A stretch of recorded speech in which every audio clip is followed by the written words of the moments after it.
अजून काही डेफिनेशन घ्यायचे आहेत आपल्याला आणि शेवटी Hess's law of constant heat summation.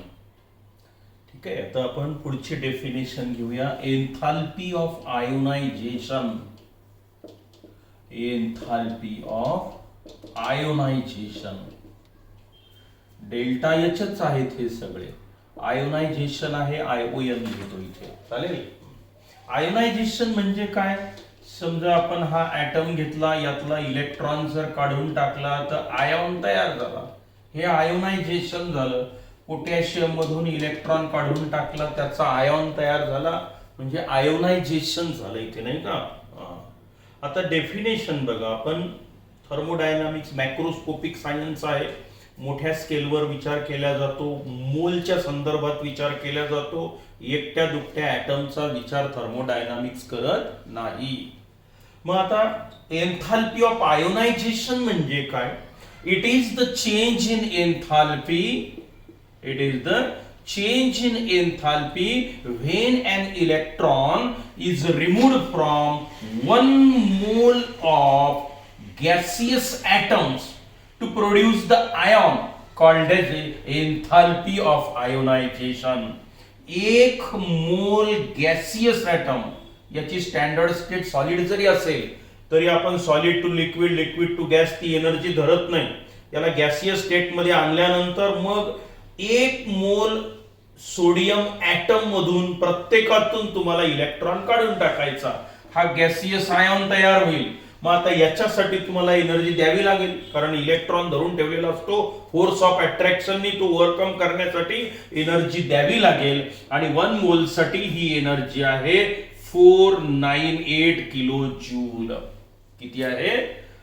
1 मोल सोडियम ॲटमचे 1 मोल सोडियम आयॉन तयार करायचे, इलेक्ट्रॉन काढून टाकायचा, एवढी एनर्जी द्या. मग या एनर्जीला काय म्हटलं आपण? Enthalpy of ionisation.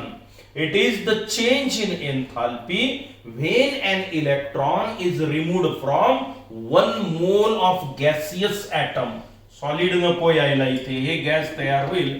आता याची जी काही एनर्जी असेल, आता मला माहिती नाही, तर त्याला काय म्हणणार तुम्ही आता? Enthalpy of ionization. मग ही व्याख्या very simple. It is the change in enthalpy that is delta H when an electron is removed from 1 mole of an gaseous atom to produce the ion called as enthalpy of ionization. हे याचं एक example आपल्याला माहिती पाहिजे. त्यानंतर आहे enthalpy of solution. काय? Enthalpy of solution. Solution कसं तयार होतं? सोल्युशन नावाचं प्रकरण घेतलेलं आहे आपण. एन्थाल्पी ऑफ सोल्युशन हा पण डेल्टा एचच आहे, SOL लिहून टाकायचे. It is the change in enthalpy when 1 mole of the substance is dissolved into the specific amount of solvent at given temperature and pressure called as a enthalpy of solution. Solid घ्या, solute घ्या, 1 मोल पाण्यामध्ये टाका, ठरलेल्या amount मध्ये जे असेल ते किती कॉन्सन्ट्रेशनचं करायचं आहे त्यानुसार amount, specific amount of the solvent म्हटलं आपण. तर किंवा तुम्हाला जर सॅच्युरेटेड सोल्युशन तयार, त्याच्याही पुढचं सोल्युशन तयार करायचं, मॅक्झिमम सॉइल तर एक्सेस अमाऊंट ऑफ सॉल्वंट घ्यावं लागतं. पण आपल्याला फक्त अगदी काय म्हणायचं आता इथे? It is the change in enthalpy when 1 mole of the solute or solid substance, 1 mole, it is dissolved into the specific amount of solvent. आपण हा सॉल्वंट कोण घेतला इथे? वॉटर. आता याच्यापासून कोण तयार झालं? हा पदार्थ विरघळला, ॲक्वाइज सोडियम क्लोराईड तयार झालं. मग या रिएक्शन मध्ये जे एनर्जी चेंजेस होतात तर त्याला मी काय म्हणेल? Enthalpy of solution. आणि हे आहे 4 किलो जूल. म्हणजे 1 मोल सोडियम क्लोराईड वॉटर मध्ये विरघळत आहे, स्पेसिफिक अमाऊंट. ॲक्वाइज सोडियम क्लोराईड तयार झालं. डेल्टा एच तुमचा किती आहे? इथे मी जर 0 लिहिलं तर याचा अर्थ at 25 degree centigrade and at 1 atmospheric pressure एवढी अमाऊंट ऑफ एनर्जी पॉझिटिव्ह आहे तो घेईल. एंडोथर्मिक रिएक्शन आहे, संपलं. कोणताही 1 मोल पदार्थ घ्या, स्पेसिफिक अमाऊंट ऑफ सॉल्व्हंट मध्ये ऍड करा, त्या रिएक्शनचा जो डेल्टा एच असेल त्याला काय म्हणायचं, एन्थाल्पी ऑफ सोल्युशन. म्हणजे भरपूर व्याख्या तुम्हाला आता माहिती झाल्या. हे सगळे रिएक्शनचे प्रकार बदलतात, फक्त त्या बदललेल्या प्रकारानुसार डेल्टा एच ला नावं दिलेली आहेत आपण, नाही का. कुठे कंबशन झालं, कुठे फॉर्मेशन झालं, कुठे फ्युजन झालं असेल, कुठे वेपरायझेशन झालं असेल, कुठे सबलिमेशन झालं असेल, इथे आयोनायझेशन झालं, इथे पदार्थ विरघळला, म्हणून अशी वेगवेगळे नावं आपण त्या डेल्टा एच ला दिलेले आहेत. हे सगळं काय की ती पर्टिक्युलर रिएक्शन घडत असताना किती टेम्परेचर, किती प्रेशरला किती एनर्जी बाहेर पडली किंवा ऍब्सॉर्ब झाली याचा अभ्यास म्हणजे डेल्टा एच. आणि त्याच डेफिनेशन बदलल्या, पण त्या डेफिनेशनच्या दरम्यान आपल्याला हे जे काही चेंजेस घडतात या चेंजेसला काय म्हणतात हे आपल्याला समजलं, नाही का. आणि आता आणखी एक शेवटची डेफिनेशन आहे ज्याच्यावर प्रॉब्लेम पण असतात, ती म्हणजे बॉन्ड एन्थाल्पी. बॉन्ड एन्थाल्पी म्हणजे बॉन्ड ब्रेक करण्यासाठी लागणारी एनर्जी. थोडक्यात कोणताही बॉन्ड जर तुम्हाला ब्रेक करायचा असेल तर त्याला एनर्जी द्यावी लागते, तर त्या एनर्जीला बॉन्ड एन्थाल्पी म्हणायचं असतं आपण. बॉन्ड फॉर्म होत असेल तर एनर्जी बाहेर पडते, आणि बॉन्ड ब्रेक करायचा असेल तर तुम्हाला ती द्यावी लागते, बरोबर आहे. मग कोणत्याही रिएक्शन मध्ये काही बॉन्ड तयार होतात, काही बॉन्ड ब्रेक होतात. मग हे ब्रेक होणारे बॉन्ड, फॉर्म होणारे बॉन्ड यांच्या एनर्जीची जर बेरीज वजाबाकी केली तर त्या रिएक्शन मध्ये एकूण एनर्जी किती बाहेर पडते किंवा किती ऍब्सॉर्ब होते हे तुम्हाला काढता येतं बॉन्ड एन्थाल्पीवरून. आणि नेमक्या तशा स्वरूपाचे प्रॉब्लेम पण आपल्याला आहेत आलेले.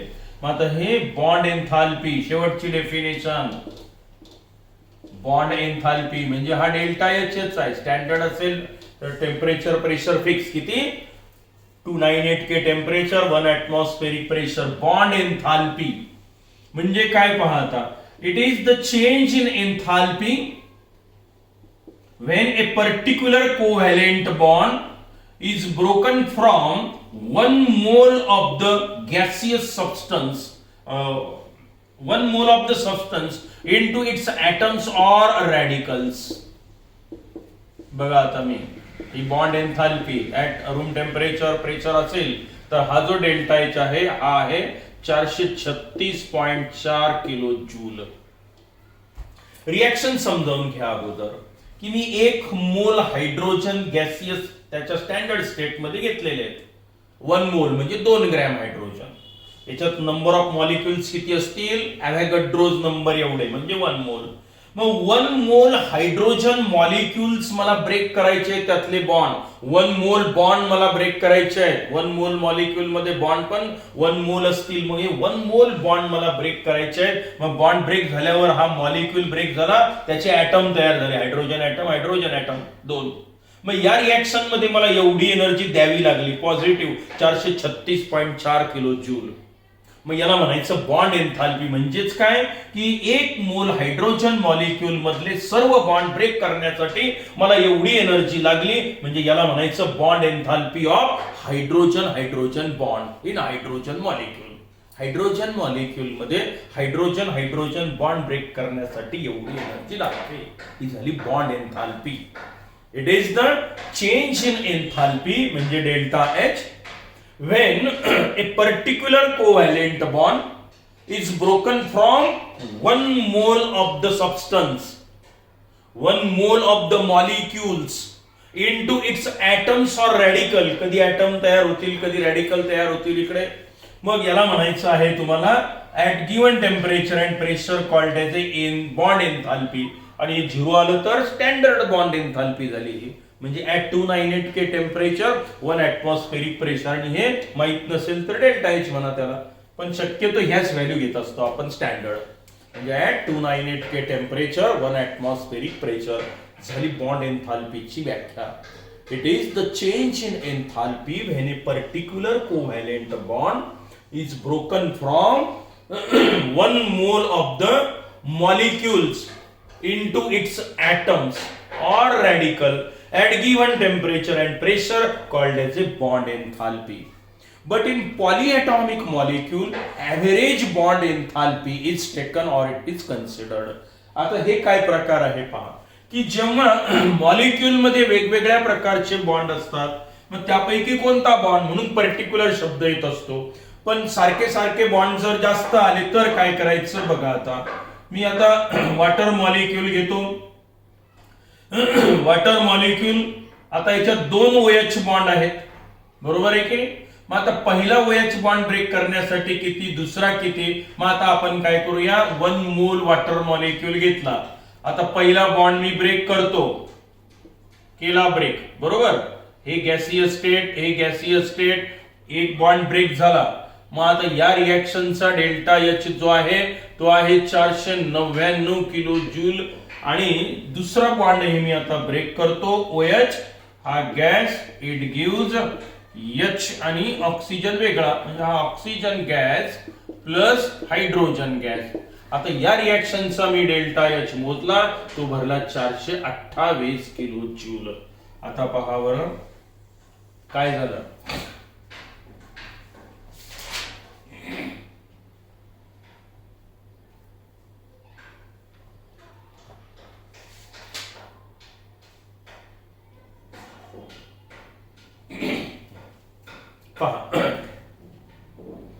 बॉन्ड एन्थाल्पी, एक वाक्य पुन्हा सांगायचं, एक शब्द ऍड करावाच लागणार आहे इथे आता डेफिनेशन मध्ये. बॉन्ड एन्थाल्पीच्याही व्याख्यात करतोय. काय म्हटलं होतं अगोदर आपण, it is the change in enthalpy when a particular covalent bond is broken from 1 mole of gaseous molecule. हा गॅसियस शब्द इथे टाकायचा आहे. 1 mole of gaseous molecule into its gaseous atoms or radical. हे रॅडिकल झाला तयार आता इथे. 1 mole of gaseous atoms or radical, इथे ॲटम तयार झाले. म्हणजे हे पण कोणत्या स्टेट मध्ये पाहिजे तुम्हाला, तर गॅसियस स्टेट मध्ये. मग आता व्याख्या पूर्ण झाली आहे. काय, it is the change in enthalpy when a particular covalent bond is broken from 1 mole of gaseous molecule to produce the gaseous atoms or radicals called as a bond enthalpy. मग आता मिथेन हायड्रोजन मॉलिक्यूल मध्ये तर किती आली होती, 436.4 kilo joule पर मोल. आता पहा, या वॉटर मध्ये 2 OH बॉन्ड आहे, मग दोघांसाठी एनर्जी वेगवेगळी लागते ब्रेक करायला. पहिला बॉन्ड मी ब्रेक केला तर मला किती एनर्जी लागली, 499 किलो जूल. दुसरा बॉन्ड मला ब्रेक करायचा आहे, मला लागली 428 किलो जूल.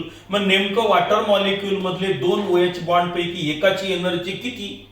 मग अशा वेळेला आपण ही पण सांगत नाही, ही पण सांगत नाही, मग याचं ऍव्हरेज घेत असतो. म्हणजे काय की हा झाला H2O गॅस, ब्रेक करा म्हणजे कोण तयार झालं, एक ऑक्सिजन ऍटम आणि 2 हायड्रोजन ऍटम. हा एक हे कॅन्सल झाला आता बेरीज केल्यावर.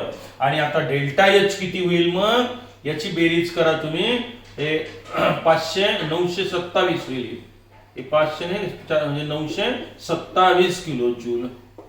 मग एका बॉन्ड साठी किती, इथं 2 बॉन्ड ब्रेक झाले इथे टोटल. मग एकासाठी किती, तर याचा ऍव्हरेज घेऊ आपण, 927 भागीला 2 करा, म्हणजे हे झाले 4 2 8, खाली उरला 1 12 म्हणजे 6, त्यानंतर 0 आणि 7 म्हणजे 3 आणि 5 किलो जूल. ही झाली average bond enthalpy for OH bond in water molecule. Average bond enthalpy for OH bond in water molecule.